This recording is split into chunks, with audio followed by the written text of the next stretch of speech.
Hey everyone, and with me today, Daniel Meron, the Israeli ambassador to the Czech Republic. How are you? I'm great. Great to be here to have this discussion with you. Great having you. So, how is it to be the Israel ambassador in the Czech Republic? Well, you know, I am the envy of many of my colleagues in the Foreign Service because I am serving in one of the most friendliest countries to Israel in Europe. And we have excellent relations with the Czech Republic, Israel and the Czech Republic that go back many years. And I really enjoy being here.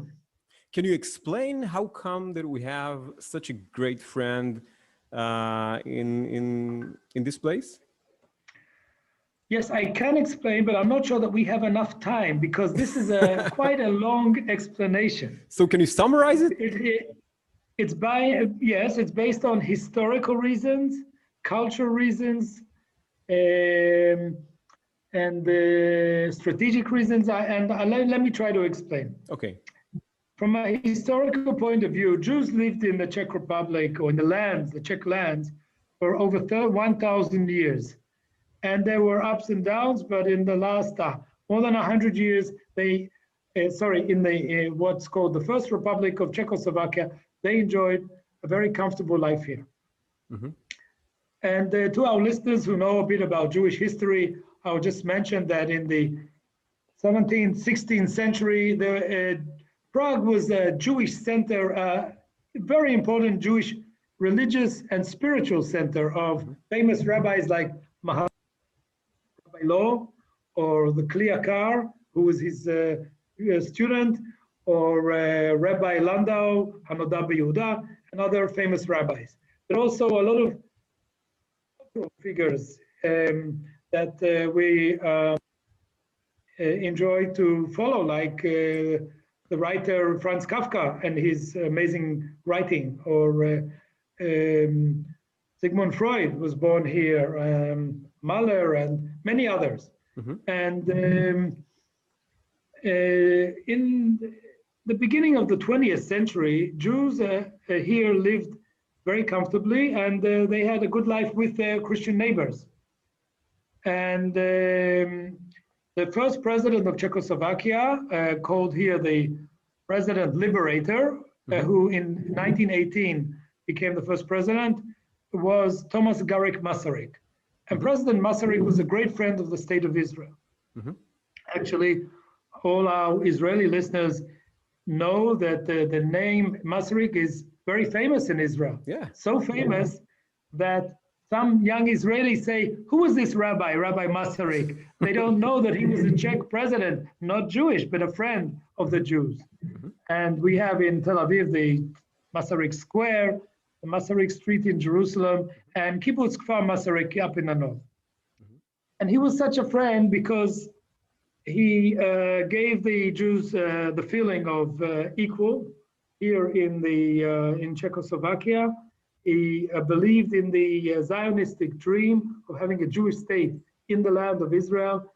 And he was the first international leader that came to visit the what we call the yishuv, or the first settlements. Jews living in the land of Israel, pre-state of Israel. In 1927, he made a historic visit here to Israel, to Jerusalem, to the north, Tel Aviv, Jaffa, etc.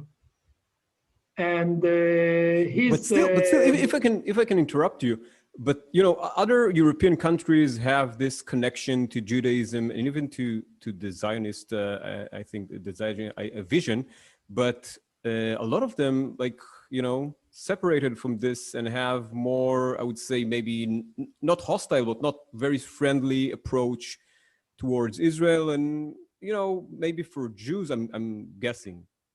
Well, that brings me to the second reason, and that is that many of my friends here in Czech Republic say to me that they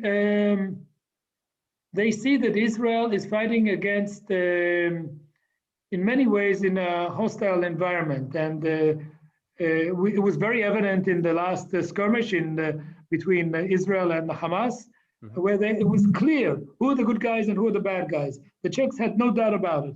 Hamas is the bad guys. They are a terror organization shooting unprovoked, shooting rockets at civilians in Israel. That is bad. That is what they said. That is what they believe. And for them, it's a very clear equation: who's the good guys and who are the bad guys. Israel is on the good side. It is a sea. It's an island, of freedom and democracy in their eyes, and also in our eyes, of course. With the Gaza being ruled by a terror organization. Now, in addition to that, their first leader after the what's called Velvet Revolution in 1989, their first president was Václav Havel, the great freedom fighter and writer, and he was a great friend also of the Jewish state of Israel. And in his first speech, when he became president, he said, after many years of being far away from Israel because the communists do not allow connection with the state of Israel, Israel is going to be an important part of our foreign policy. That has continued until today. Which I have to say, it's still a little bit surprising and even amazing that we still have this strong bond with them. I mean, I understand your explanation of this, but it still seems a little bit like Czech is shining above other states in Europe and in other places in the world, right? It's like we have like a very strong friend there. So I don't know, do you find any like similarities between the nations? Do you find any other reasons that make this bond very strong? Well, another thing that I hear from Czechs is that they are very supportive of Israel's position that we are a country that defend ourselves by ourselves. They say, look at us in what's called the Munich Agreement in 1938, when the superpowers gave up on Czechoslovakia. Got it. And that was the beginning of the end when the Nazis invaded the Czech land. And they said, you fight for yourself. You don't trust others, you defend yourself. That is something that they also respect here. By the way, from your perspective, do you see any similarities between the two nations? I mean, we have the same population, right? Around like 10 millions. But anything else do you find like similar between us? Very hardworking people, very clever, intelligent, they have a very good industry. And I can just tell you from personal experience, when Czechs and Israelis get together, it's an immediate match. I don't know if we're very similar or we just match together, but it's really amazing to see. What do you think that we can learn from Czech people, and what do you think that Czechs can learn from us? Well, I would like to believe that, how should I say, Israel or Israelis can learn from the Czechs a bit of, I mean, they take life in a very calm way. And because of the circumstances in Israel, we have a very fast pace of living. Yeah. The tempo in Israel is very fast. And we are sometimes a bit short-tempered. Maybe it has to do with the weather. I don't know. But the Czechs are different.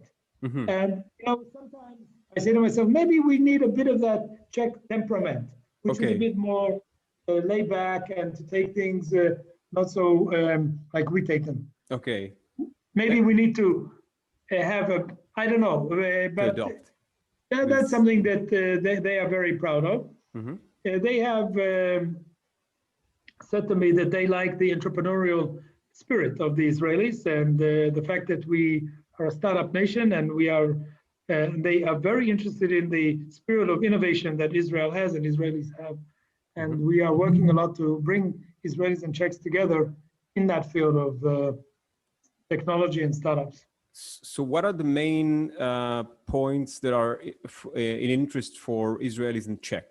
What do you like? What is the bridge that you try to create between Israel and Czech in your position?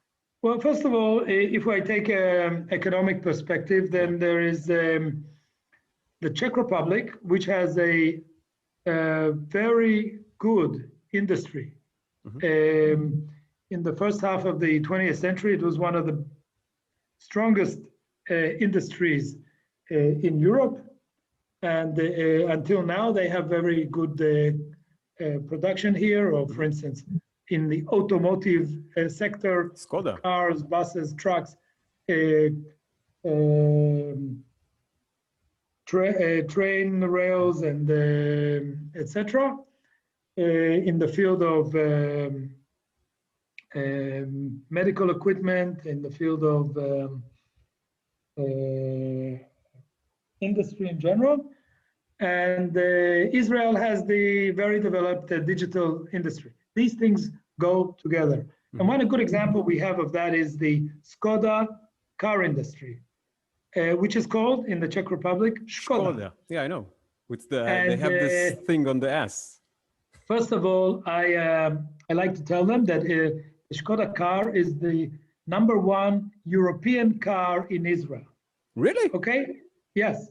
I didn't know that. It's the #4. It's the 4th most imported car to Israel, but the #1 most imported European car. Oh, that's. And we introduced to our friends in Škoda Auto the Israeli high-tech and digital industry. And 4 years ago, they decided to open in Tel Aviv an innovation center. And they sent someone from their company to Israel who was a scout, a scout, who was to look for Israeli best practices in the field of digital industry, things that could be contribute to the car industry. And they have actually been working and investing and buying and purchasing Israeli know-how, companies like Anagog or Chakratek. These are cars in the field of mobility that have something to do with making cars or making something that has to do with a car. And this matchmaking is going on very well. By the way, fun fact: Škoda in Czech, if I'm not mistaken, is damaged, right? That's the literal meaning of it, if I'm not mistaken. It's named after some Czech inventor, but if I'm not mistaken, this is the translation of the name comes from some Czech inventor, but not from damage. No, but it's like a joke that I heard from Czech that this is like literally what it means. So maybe pronounced differently. No, I'm just something that I heard from Czech people. So in that sense, okay, so you said about like some motors cooperation that we have with them. Anything related to the military? Because back in the days, I think that we imported like rifles from them, right, from the Czech Republic back in the days, like before when Israel was established or something like that. So in 1948, when we were struggling for our independence, in the War of Independence, there was an international embargo on selling arms to Israel, and the only country that agreed to sell us arms was Czechoslovakia. And we received our first aeroplanes, the Avia. Not just guns, I think it was rifle, but it's more than that. Okay. Yeah, it's rifles, it's ammunition, but even more important, we had our first pilots trained here in the Czech Republic, what was then Czechoslovakia. Ezer Weizmann trained here in the south part of Bohemia in a place called České Budějovice. And even the paratroopers were training here.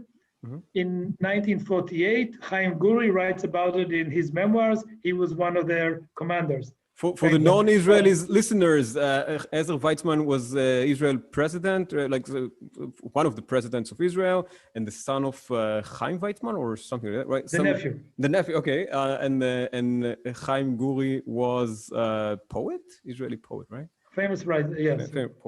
Okay, so let's talk about your personal experience as an ambassador. What can you tell me about like your experience in matters of, for example, what is your favorite Czech cuisine or a dish that you really like there? Did you learn anything new about the Czech cuisine there? Something interesting? Well, their food, the cuisine is totally different than the Israeli cuisine. Because it's a cold country, right? Maybe that's the reason, yes, Okay. very possible. I mean, they like, for instance, to eat duck with beetroot or red cabbage, for instance. Okay. And it's very hard to find like dish like that in Israel, right? And knedliki, which are sort of potato, not latkes, but it's sort of potato balls or something like that. Uh-huh. They eat something that I do not eat myself. They eat a lot of pork. Mm-hmm. I don't eat pork for kosher reasons. Mm-hmm.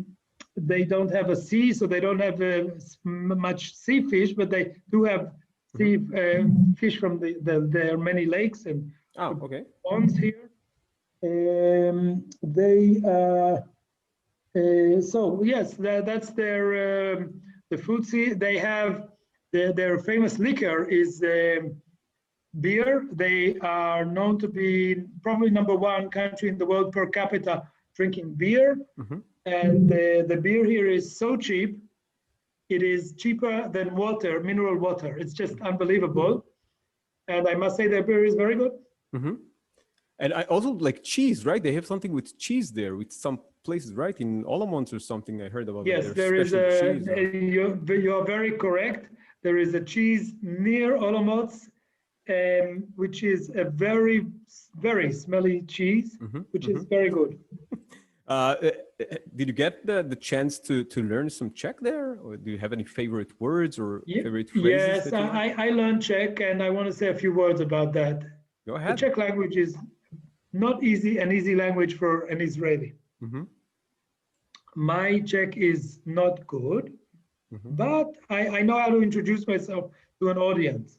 Oh. Now, Can you introduce yourself in Czech? Just to introduce myself, yeah. Can you do it for us? Yeah, dobrý den, jak se máte, Daniel Meron, velvyslanec Izraele, something like that. But, ahoy, right? It's yeah. I wanted to just share with you one of the difficulties. Sure. They have words here that do not have any vowels. You know, bli otiot, no vowel. And so it could be a word of 5 letters, and it could go shmra. You have to say it. Got it. And for us, it's like swallowing the letters. For them, it's natural. So it's not only the words; it's also how to pronounce the words. It's challenging. There is an Israeli community living here in Prague, a few hundred Israelis, and most of them do speak Czech quite well because they have to get around, so they learned the language. So it's not impossible. Got it. But you have any like interesting phrases or like something that you like words that you like to use sometimes or that you like to hear in Czech? Something that especially that your favorite? Yes, I mean,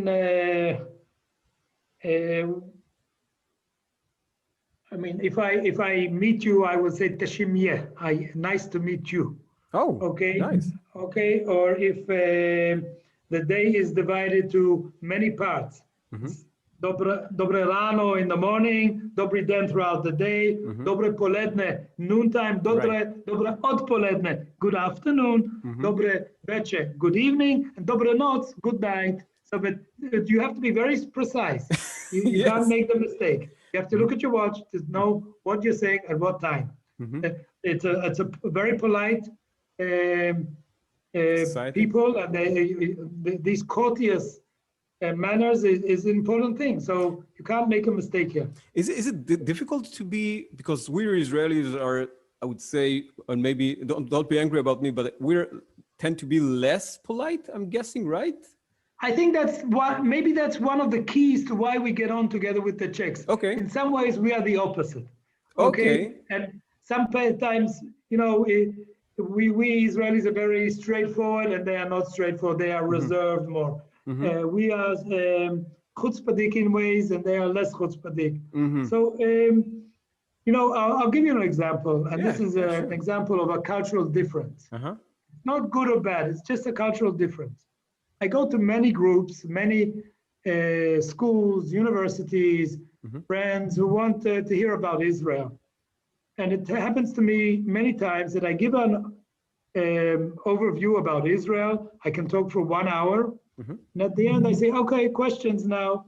And many times it happens that nobody asks a question. And Because then they're shy or they're like polite or something like that. Because it's just not done. And then when I start leaving the room, then people come up to me and ask the questions. Got it. At the beginning, it was a surprise. In Israel, you don't end the sentence and people are butting in and saying, okay, what do you say about this? And why do you say this, etc. It's a different temperament here. Sorry, I had one of those in this. Yeah, right now I'm doing this, right? Yeah, but sure. Go ahead. So now when I come and I speak to friends here, I say in advance, I am going to be asking you a question. I want you to be Israeli chutzpahdik. Yes, and great. Whatever you think, you can ask me the most unexpected question. By the way, I was once at a school and I said to kids, ask me whatever you want. They said, are you sure? I said, yes. So they said, okay, what's your Snapchat username? I said, I don't have Snapchat. Wow, that's cool. So I don't know. Do you stumble upon like some interesting custom in Czech that you like it, or you think that it's worth sharing? Well, 3 weeks ago, we celebrated in Israel a festival which has to do with a fire, Lag BaOmer. Okay, we go outside and we light a fire, and we sing songs, etc. And they have their own festival of fire, and it is more or less to get rid of the witches. And it's something, and it's an old custom. No, I heard about it. Yeah. But they burn witches, right? They burn witches. Excuse me? They burn witches, like dolls of witches, right? Yes, it's just nobody that does it seriously. It's just a nice custom. I mean, so you're participating. Like this. So you're participating in one of these? No. I wasn't. I didn't have. I have not been yet. No, not in this. Okay.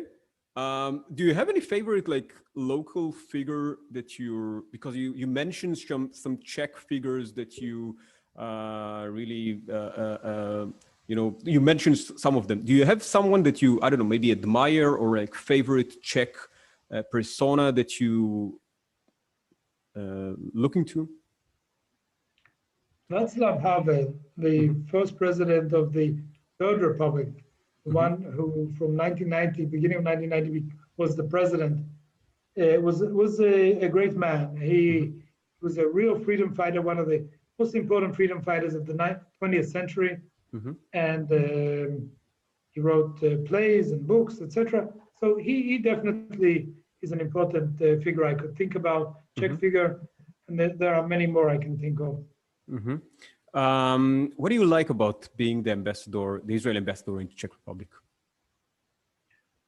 Well, because I'm here in a relatively very positive environment, we can here, and when I say me, I have an embassy working with me, I have colleagues, the embassy can initiate contacts with the Czechs, and they're very open to collaboration, they're very open to initiatives. And it's great that the sky is the limit. You know, the other day we had this idea of having a new Israeli-Czech accelerator of startups working together. And in Prague? Took off, and it works very well. Last week, we had the first ever Czech-Israeli hackathon. And a whole weekend, we had 80 Czech students and 40 Israeli students from Israel. It was from the Israeli College and Hadassah College in Jerusalem. And here they were from different universities. And these students were working together on technology solutions for helping women at university against abuse and against violence against children. And they came up with these great ideas. And so this is just an idea. We came up and we said to some friends, do you want to organize a hackathon Israel Czech? Yes, why not? Great idea. And it took off immediately. We have a few exhibitions that we put together telling the history, the joint history of our two nations. And we did it with artists here who drew beautiful pictures of important figures from Israel, from Czech history. And that exhibition is really a hit going around the country. We have scientific cooperation. We are working together on agriculture issues. They have a problem with their water. We have Israeli experts on water. With the corona, we had great cooperation. So what do I like doing here? I like the fact that we can just come and they are open for all of our ideas, and they really like working with us. Great. By the way, tell me some interesting story before we record this interview. That during the I don't know the code, like the operation in Gaza, a week ago, the Israeli flags in Prague were absent, right? They were running out of the stores. This was something incredible. The president of the Czech Republic, Miloš Zeman, who is a great friend of Israel, he decided that he is going to raise the flag of Israel inside his castle, the Prague castle, where it's his seat, and it has been the seat of Czech kings for many, many years before. He decided that he will raise the flag. So there was a whole ceremony where the guard of honor of the president marched in the yard of the castle. They lowered the flag of the EU temporarily, of course. They put it instead the flag of Israel. They raised the flag, and all throughout the operation, Guardian of the Walls, they had the Israeli flag up in Prague Castle. In addition to that, the Prime Minister of Czech Republic in front of Government House raised the Israeli flag. The Foreign Minister raised it above the Foreign Ministry here, and many towns in the Czech Republic above their municipalities raised the flag, but also individuals, just people who like Israel were calling us, do you have a flag? There's no more flags in the shop of Israel. Can we get your flag? Raise the flag. Now what I'm doing now is I'm going around the country to all these mayors and people who raise the Israeli flag to thank them on behalf of Israelis and say, thank you, we will never forget your friendship at difficult times for Israel.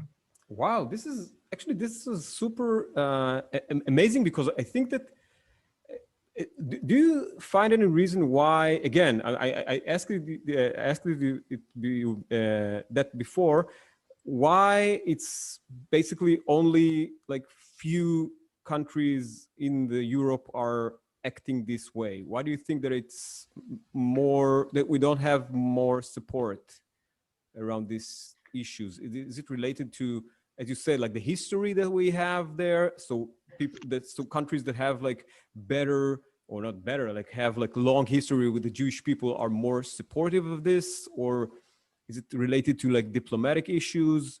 What do you think that the reason that we have not a lot of support, or maybe it's just a misconception that we have about that? If we take Europe as a political body, the European Union, there are 27 countries in the European Union, and we see when issues come up within the EU, within the European Union, there seems to be different camps. There are camps of those who are more favorable to Israel. There are camp of those who are more critical of Israel. Yeah. And I can tell you why it works well in Czech Republic, in other countries. Difficult for me to explain why it's different in other countries. But is it accurate to say that we have less support in Europe in general, or just like misconception that we have as Israeli because we see like demonstrations in the street in Europe and we just generalize and just make the European Union or Europe as a whole, we just don't see this the shades of Europe. Maybe that's maybe it's our fault in that sense that we don't see it accurately. I think there are many shades. There were demonstrations, some of them very disturbing, in some of the capitals in Europe. If you look at Central Europe, there was a lot of support for Israel. So that's what I'm saying. Maybe it's just a misconception that we have about that, because we just, we're taking this minor incident, or not maybe minor, like you said, maybe disturbing incident, and make them the whole picture. I'm just wondering if it's the way that we perceived it, or it's just the accurate, this the fact that we don't have a lot of supports there. I think the right thing to say is something you indicated before, that Europe is not one whole same body when it comes to Israel. There are different colors, different shades, different opinions, different levels of support. And that goes to historical, current, political reasons of each country and its own international interests. Sometimes you have, what is your interest of your country? You have a strong relation with Israel, etc. Like the Czech Republic emphasizes, it has excellent relations with Israel, but also excellent relations with the Arab world. One is not against the other. One does not rule out the other. Some other countries see it maybe a bit differently. So what would you say that they're the main obstacles that we have with the Czech? Because you talk about this honeymoon that we have there, a lot of support, everything is going well. So I wonder, what is the main things that need to be more, that need to be improved? What are the obstacles? What are the issues that are not working well with us? Yes, well, I find that amongst the young generation, there is a lot of ignorance about the history.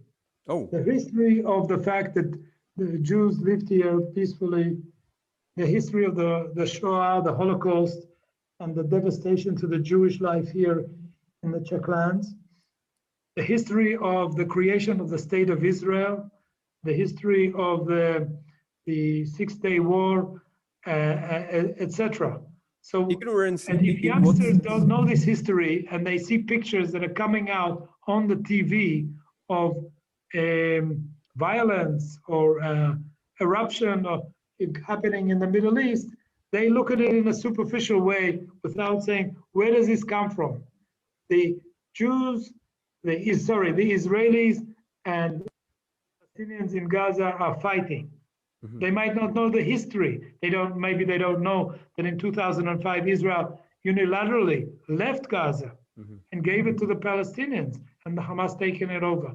They might not know that in 1947, in the 29th of November, the what we call Kaftet November, the UN adopted the partition plan, UN Resolution 181, which recognizes a Jewish state.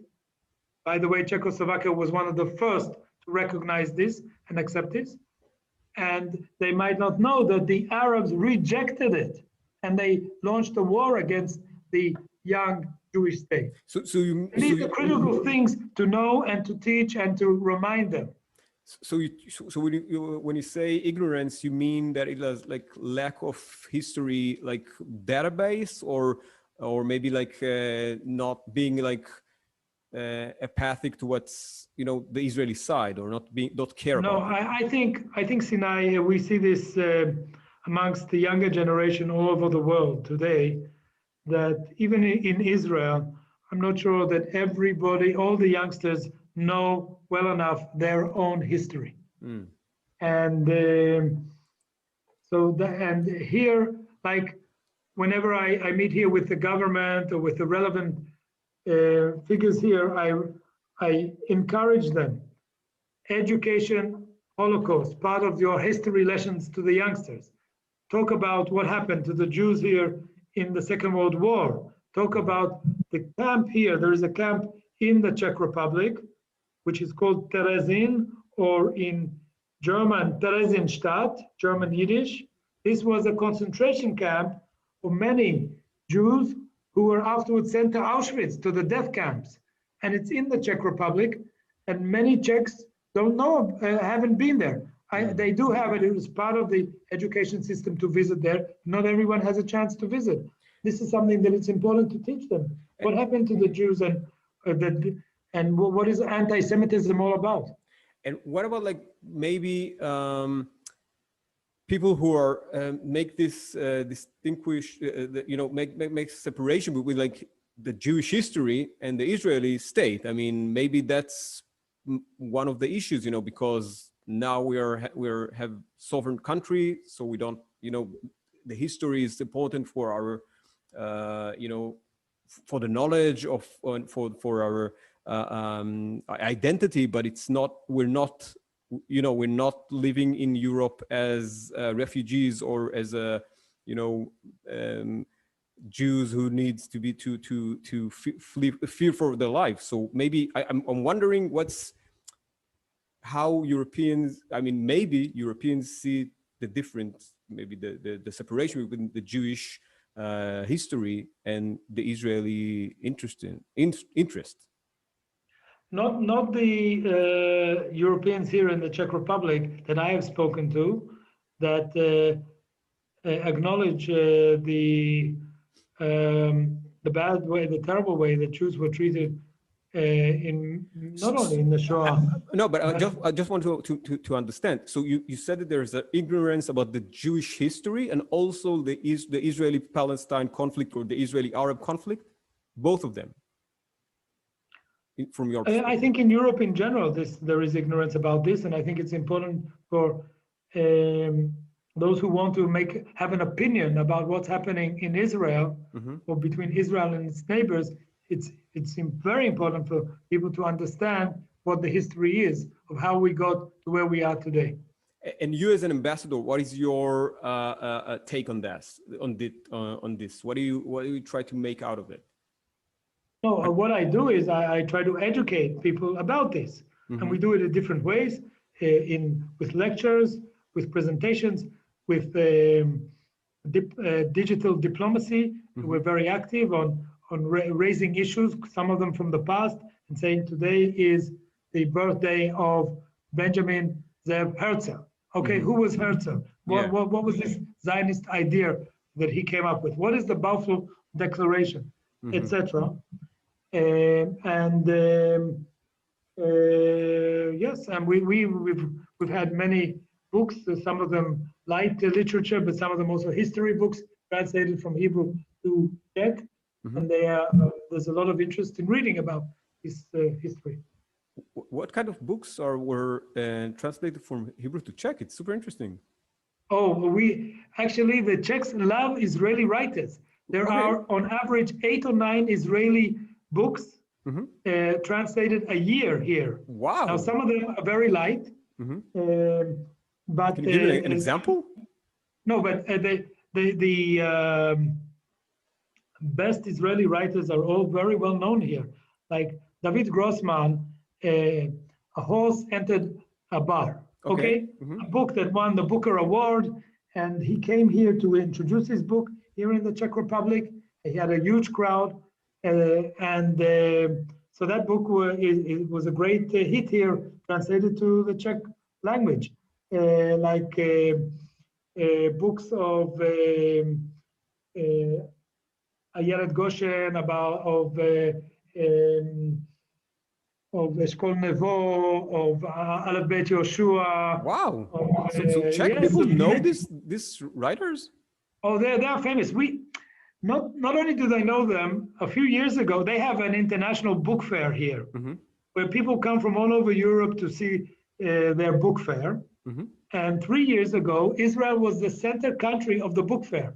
Wow. And we had some of these writers I mentioned before, A.B. Yoshua and David Grossman and others came here, and all of them, they gave lectures, and there were thousands that came to see the Israeli pavilion in this book fair.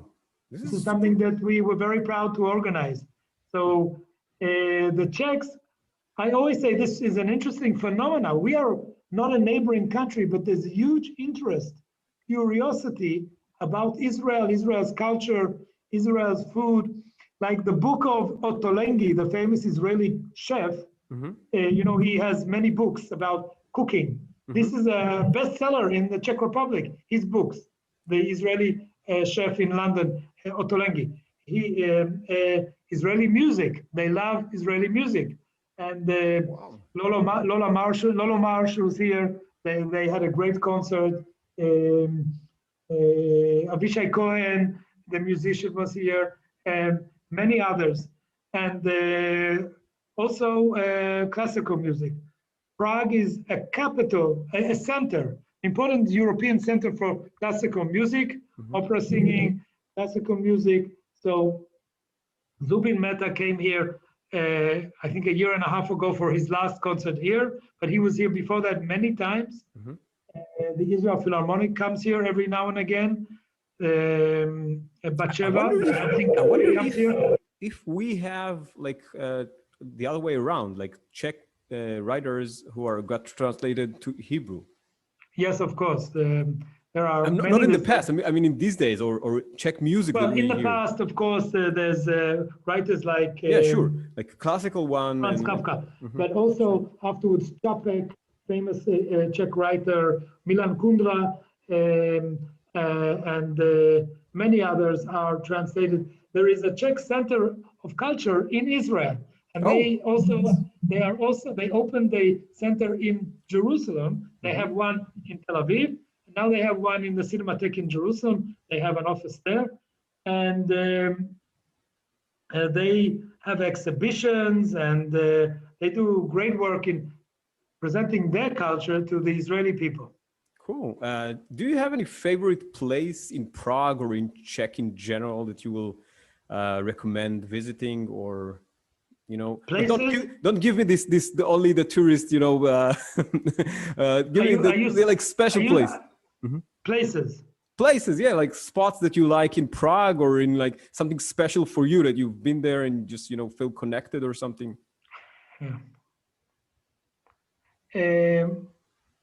On the outskirts of Prague, there's a huge garden, goes on for kilometers, called Prohanice.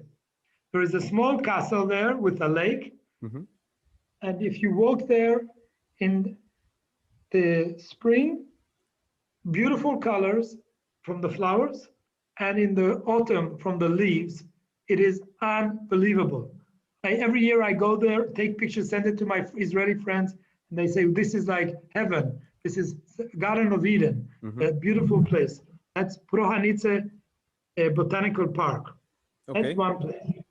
Now, another place is a country, I will just share with you something that Israelis don't know this. The country has the largest collection of old castles maybe in all of Europe.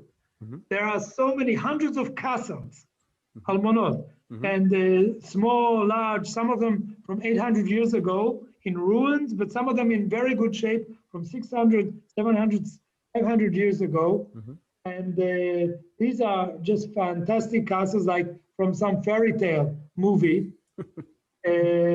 So there is one nice castle only 40 minutes away from Prague, Konopishte, for instance. This is a nice place. And another thing I would recommend, especially for Israelis coming here, because I think the Jewish history is also important. As I mentioned before the Second World War, before the Holocaust, there was a huge, very vibrant Jewish community in the Czechoslovakia, in the Czech land. In what is today Czech Republic, there were about 150 Jewish communities, every village, town, everywhere. And many of them had beautiful synagogues. Some of these were burned down in Kristallnacht or afterwards, or neglected, either burned down by the Nazis or afterwards neglected under the regime that was here for 40 years. But some of them were kept and even upgraded and preserved. And these are the most beautiful architectural places to see around the country. One of them is in the south of the country, in a place called Chebich.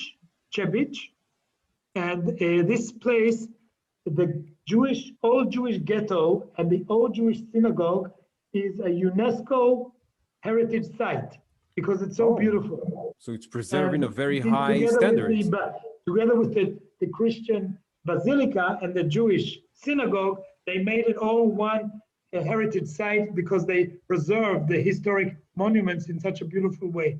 So it's preserved by the Czech government or by? Yes, Oh, by the municipality and the Czech government because they saw it as an important heritage site, and it's also an attraction for tourists. by the way, is there like legislation that need to preserve like Jewish places like that, synagogues, cemeteries in the Czech Yes, Republic?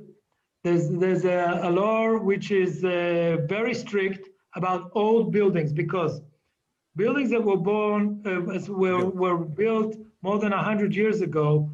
I mean, if you walk around Prague, and I think, Sinai, you were in Prague. Yeah, I was in Prague and in Brno, and it's amazing. That's what I like Czech. So you saw the architecture, you saw the buildings. Amazing. You know, we like to say, and this is not a joke, that in Prague, you walk around with your head high up, looking above, because you look at the roofs and the walls of the buildings, the decoration. Sometimes there's a painting on the building. And so these buildings, the old ones that you saw, are mostly buildings you cannot touch. You can't move just to get an authority to change the window or to open a window. It could take many years, if at all, because they are all heritage buildings. Excuse me. And they need to be preserved. But any specific to Jewish like culture sites or culture places like that? About 15 years ago, the Jewish Federation of the Czech Republic, together with the Czech government, got together and they decided they want to renovate 10 of these old buildings or synagogues around the country. And they applied for special funding because it was a huge operation, very expensive one. And they got a special fund from the European Union. And the program was called 10 Stars. And if anybody goes to Google and look for a Jewish synagogue 10-star Czech Republic, you will find it. There's a website showing you all these magnificent historic buildings that were renovated. Wow, this is so again another interesting story that that connected between the Czech history and the Jewish history, right? Because it's the same, come from the same origin, I'm guess, right? To preserve the history there, they take it seriously, right? Maybe I should tell you a bit about the Jewish Museum. The Jewish Museum in Prague has a collection which is considered from a Judaica point of view to be the third most important in the world. You have the Israel Museum, you have the, in New York, the museum, and you have the Prague Jewish Museum, which unfortunately has gone through a very difficult time now because no tourism for 1 year now with the pandemic. No tourism means no income for this museum, which has to look after a lot, and they're really in dire straits. They're a very difficult time because of that. It's a real crisis for them. They have, when I say the Jewish Museum, they have a collection of artworks, but also buildings. They have ancient synagogues. There's also in the middle of the Jewish quarter, the ancient cemetery, which some say goes back 600-700 years. And the Jews there, because there was no room to expand, were buried layer above layer above layer.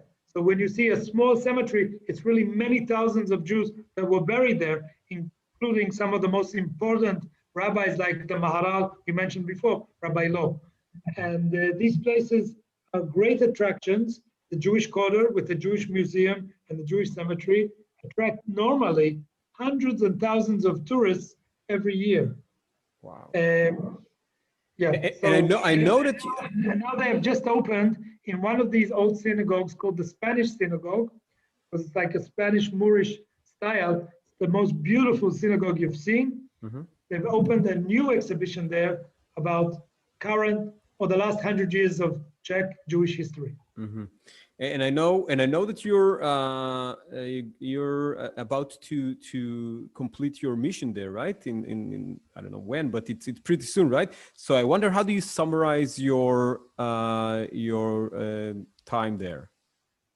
Well, before I arrived here more than 4 years ago, I said, if I manage to bring Czech and Israelis together and to develop some new programs, I will feel that I have